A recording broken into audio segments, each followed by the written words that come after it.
ہمارا خیال یہ ہوتا ہے کہ منبر و محراب سے نماز، روزہ، حج، زکوٰۃ، تسبیح، ذکر، وظائف،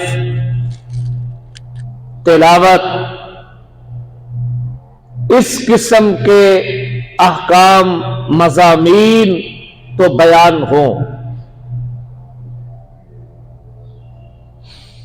اور جن چیزوں کا تعلق سیاست سے ہے وہ منبر و محراب پہ زیر بحث نہ آئے۔ اسی لیے ووٹ کے بارے میں آپ نے نہیں سنا ہوگا کہ اس کے بھی کچھ احکام ہیں۔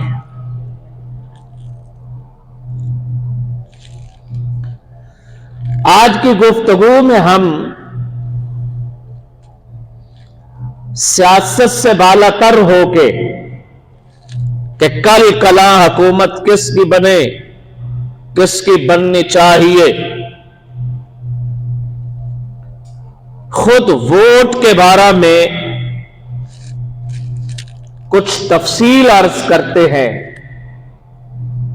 کہ شرعاً ووٹ ہے کیا۔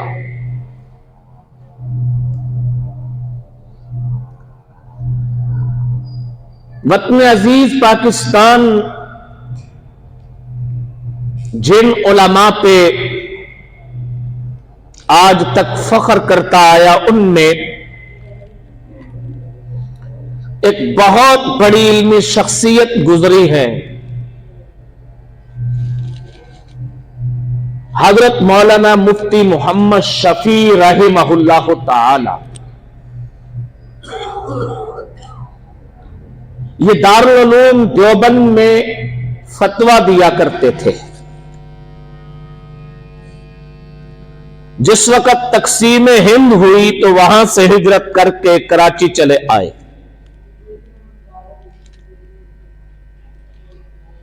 اور کراچی میں ایک بہت بڑی دینی درسگاہ آباد کی۔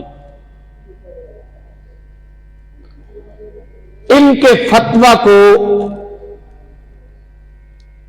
تقسیم ہند کے بعد بھی اور اس سے پہلے بھی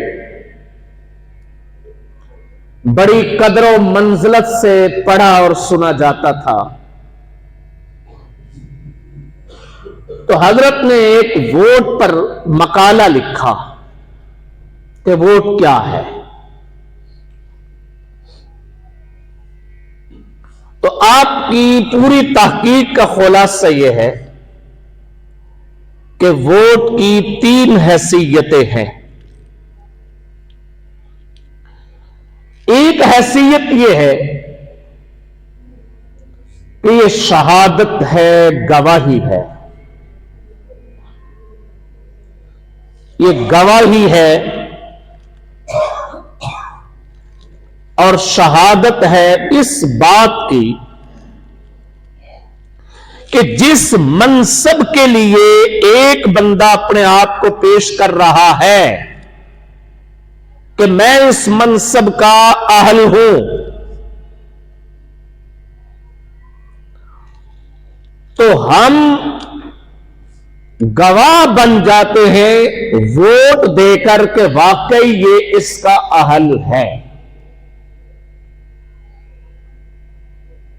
اس نے دعویٰ کیا کہ میں اہل ہوں، میں اس لائق ہوں، تو ہم اس کی لیاقت اور اس کی اہلیت کے گواہ کے طور پہ پیش ہوتے ہیں۔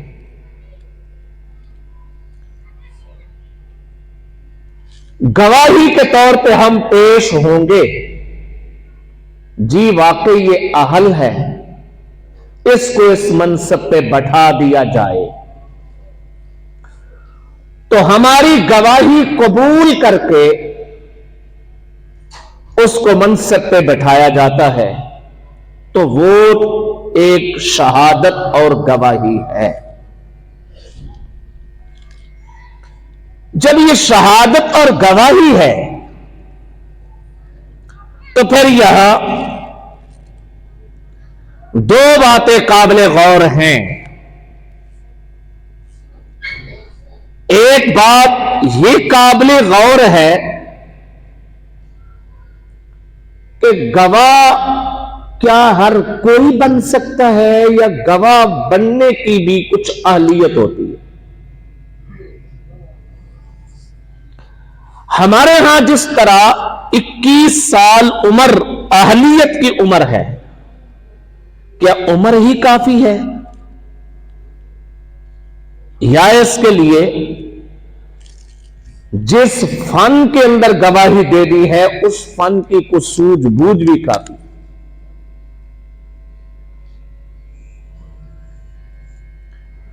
دنیا کے تمام شعبوں میں کسی کو شہادت دینی ہو، سند دینی ہو، تو سند اس شے کے جاننے والے، اس فن کے جاننے والے دیتے ہیں یا عام پبلک دے دیتی؟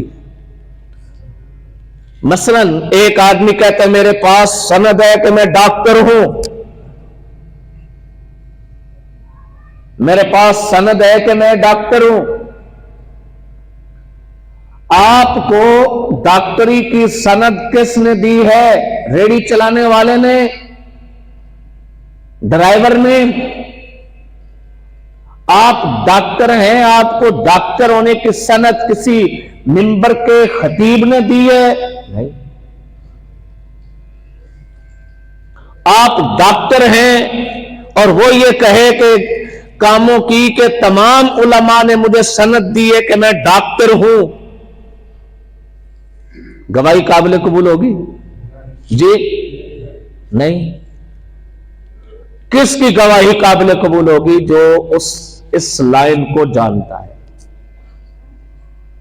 اس کی قابل قبول ہوگی. عام آدمی کی